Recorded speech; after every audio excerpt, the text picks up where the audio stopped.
it's not ahistorical. You made the claim earlier, Protestant is ahistorical.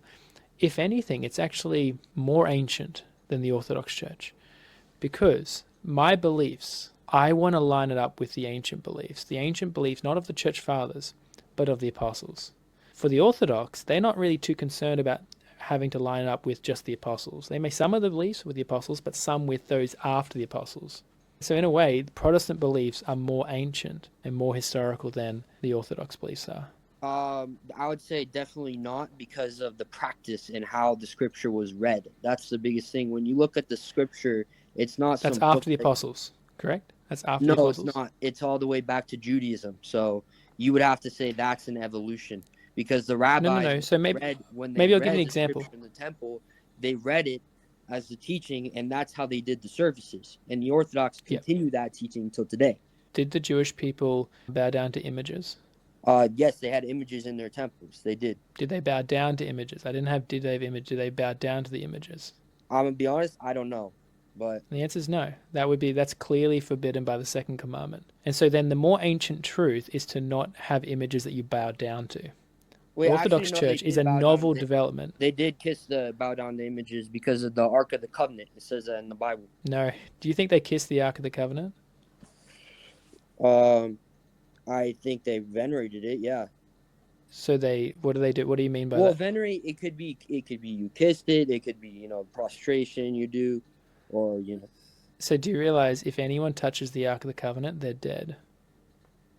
No Okay, one then kissed the that's a Ark of the Covenant, mistake. man. I know that's a mistake. Yeah. They didn't kiss it. They didn't do that kind of stuff. The ark represented where God's presence was, and the ark was then contained in the tabernacle and then in the temple. But you don't see Jewish people making images that they bow down to. That is a more modern belief, but not an ancient one. So that's why Protestantism is more ancient, because we don't bow down to images. Or even the idea of praying to Mary, that sort of concept, you don't find that in the ancient beliefs. You don't see that in the Old Testament. You don't see that with the apostles' teaching. And so Protestants' beliefs are actually more ancient than the Orthodox and Catholics' ones, because they pray to Mary and saints that you don't find amongst the ancient beliefs, amongst the apostles. Well, it also depends on what Bible you have, because Protestants have a lot less books than Orthodox, and then It that. actually doesn't.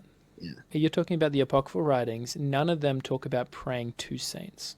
You mean like what about in Maccabees? Judas Maccabeus, in about chapter 12 of 2nd Maccabees, is praying to God for some people who died. He's not praying to the people who have died. He's praying to God for. So he is praying for dead people, though. In that case, he was, but my point is, he's not praying to dead people. He's not praying to a saint. He's not praying to Mary or anything like that. How is praying for and to different? Very different. So if I prayed for you, that's very different to me praying to you. Do you agree? No. Really? Well, can So you explain it? if I started saying, "Hey Jake," and I go into my room and I start making a prayer just to you, not to God, but to you. I'm praying for my room, praying to you. Can Jake do this for me? Can Jake do that for me? That's very different to saying, "God, I'm going to pray. I pray for Jake right now. I pray that you help him and things like that." There's a very huge difference because who I'm praying to is different. But you don't pray to dead people.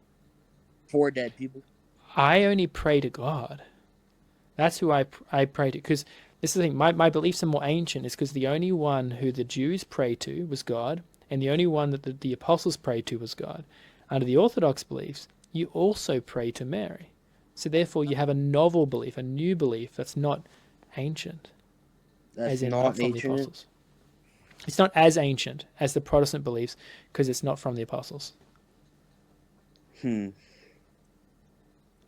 I mean, I'll just concede and say I don't know enough on this topic. So I appreciate you pointing out this is how I do it. People point out the things that I don't know, and then I go and find a really good answer to that, and I come back. But maybe Yep, that's like you can bad. look at it. Yeah. You need something from the apostles themselves, and you won't find anything. Where are you getting that criteria, though? Because you talked about, I'm just responding to your assertion that you found the Protestant beliefs not as historical or not as ancient compared to the Orthodox beliefs. And I'm actually saying it's reverse. The Protestant beliefs are more ancient than the Orthodox one because we only believe in the ancient beliefs. We don't believe in novel beliefs. No, so okay. So, but how do you know that these are necessarily new beliefs? If they were in the same time, some of them were in the same. You're saying you can't find them praying to Mary in the early You centuries? don't find it amongst the apostles. You might find it after, Oh, but I'm saying from the apostles. That's why I, you've got to have it as most ancient. Because even if it's 500 years after the apostles, that's still too new.